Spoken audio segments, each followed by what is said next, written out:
Welcome to today's deep dive.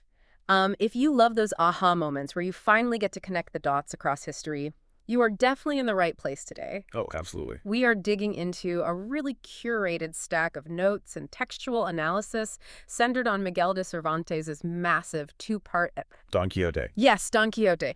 And our mission today is to figure out how a 400-year-old story about basically a delusional knight somehow killed off an entire literary genre, Yeah. invented the foundations of Western fiction, and gave us the ultimate blueprint for the modern buddy comedy. And I want to promise you right up front, this is not going to feel like some dry literature class. Definitely not. We are going to explore the profound and honestly often tragic tension between idealism and realism.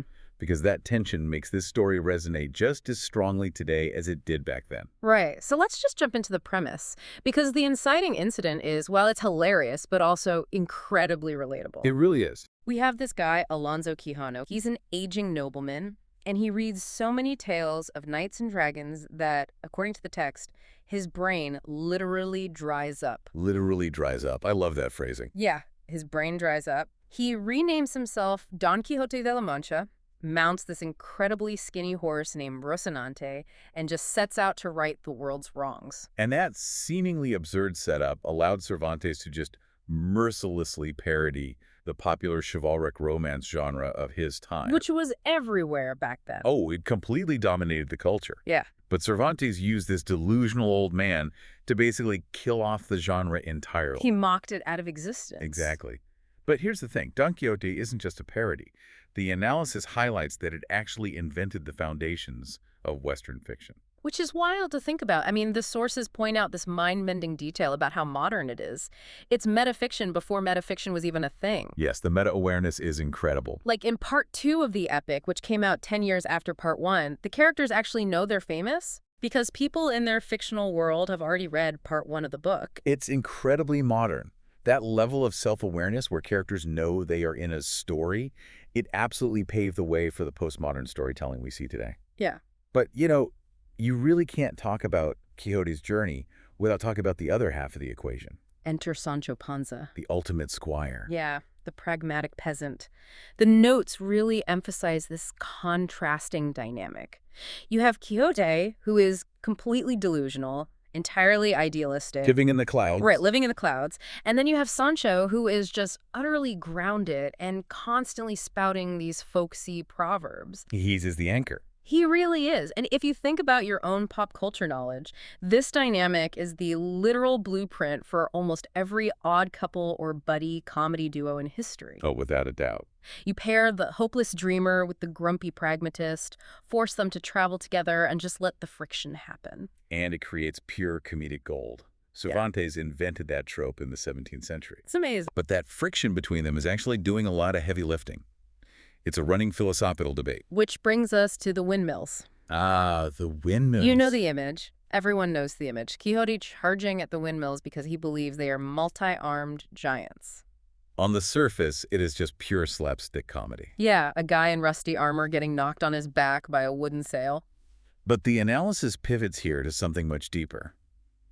That slapstick surface masks a truly heartbreaking look at aging. Because he refuses to accept reality. Exactly. It's about the loss of ideals. It highlights the incredibly thin line between madness and what our sources call a noble imagination. A noble imagination. That is such a great phrase. It perfectly captures the core philosophical theme of the book, the battle between idealism and realism. Right. Quixote represents the world as it ought to be. The ideal. Yes, while the world around him represents the world as it is. Pure realism. And the perfect example of this clash, I want to share this specific, vivid example from the notes because it distills the whole concept perfectly. The Barber's Basin. The Barber's Basin. So they run into a traveling barber who is wearing a basic brass basin on his head just to keep the rain off his hat. A completely mundane, practical object. Right. And when Sancho looks at it, he sees exactly what it is, a barber's basin. But Quixote looks at the exact same object and he sees a mythical, magical golden helmet. The helmet of Mambrino. Yeah. So the question the sources pose, and I'll turn this directly to you, the listener, between the man who sees a mundane brass basin and the man who sees a magical golden helmet, who is actually happier? It's a profound question. I mean, Sancho has the objective truth. He is factually correct. But his world is totally devoid of magic. Exactly. While Quixote is completely delusional, but he's living a life of constant wonder and purpose. It makes you question if holding on to a bit of that madness is actually necessary. Especially when you look at the society Cervantes was writing about. Right, the socio-political angle is huge here. Cervantes uses Quixote's madness as a really sharp tool for social satire. Mocking 17th century Spain. Yes, mocking the rigid social classes, the hypocrisies of the empire. Because he sends this quintessential dreamer wandering through all these different strata of society. And while the book is hilarious, the true genius of Cervantes is the psychological shift he forces upon the reader over time. Yeah, the notes point this out beautifully. When you start the book, you are laughing at the madman. You feel superior to him. But eventually... You stop laughing. Yeah. And you start rooting for him. Because the real world is exposed as being awful. Exactly. The sane people he interacts with, especially the wealthy ones, turn out to be deeply cruel. They play elaborate, mean-spirited pranks on Quixote and Sancho just for sport. It totally flips your allegiance. The real world he is rebelling against is revealed to be far more cruel and boring than his grand delusions. You end up preferring his fabricated world because it has honor. Right. So if you are listening and thinking about tackling this massive text, we have a quick recommendation based on the notes. You should definitely read it. Read it for the satire, the philosophical depth, and to see where modern novels literally began. But don't let the 17th century pacing or the long episodic narrative scare you off. The translation is key. Yes, the sources specifically call out Edith Grossman's modern translation.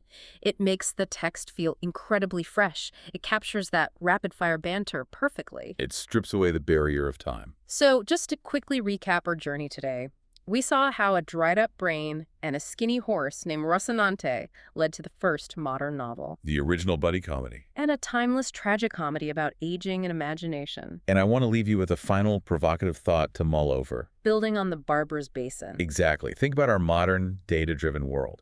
We're constantly encouraged to be strict